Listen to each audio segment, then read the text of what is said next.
Hey everybody, welcome to this 2-minute techie tip where our goal is to promote teacher productivity and enhance student understanding through the application of the 4 C's: creativity, communication, collaboration, and critical thinking in the classroom.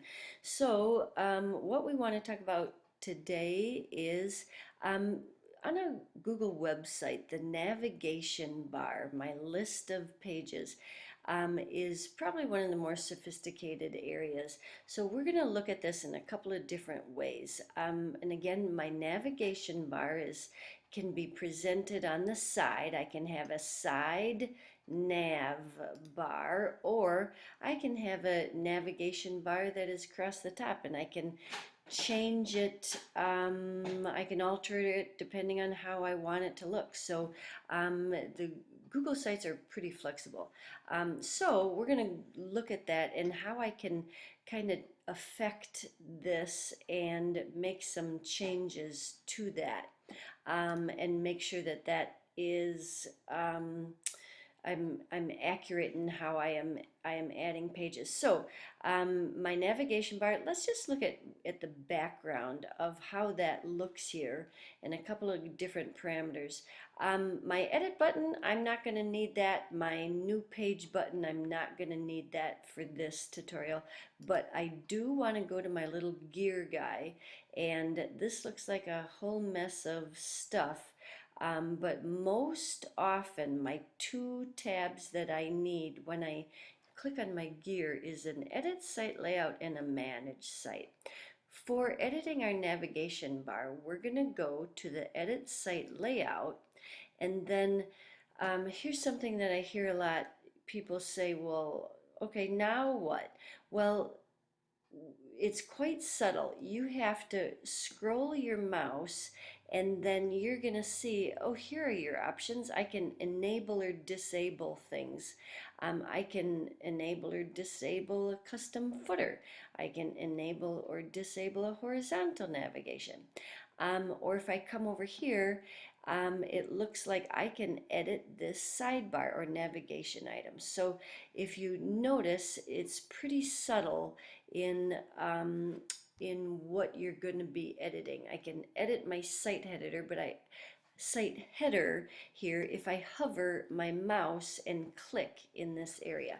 So we're going to hover my mouse on the navigation bar, and I'm going to click, and notice that my configure navigation, I have automatically organized my navigation. So if this is checked, that means that my pages will be entered automatically. I have no worries.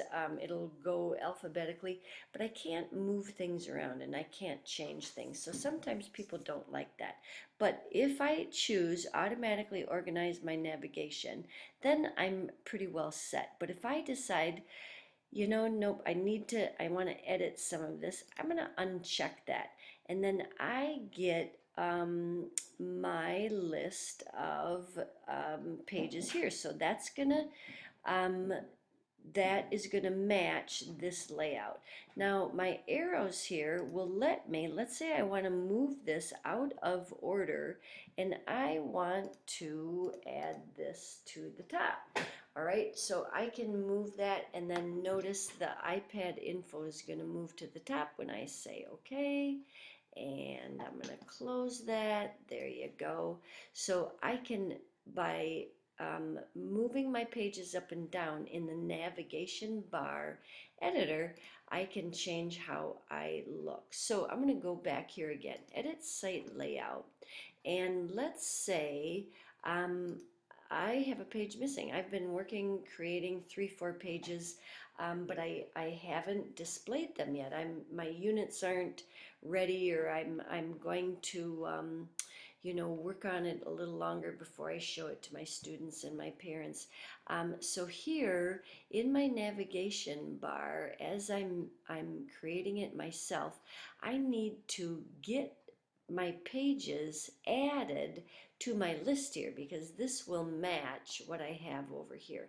But I have a few pages missing, so I've got to add a page, and then notice I have a page called Resources for All. And all of your pages, anytime you create a page, it's all going to show up here. So you're going to have access to everything.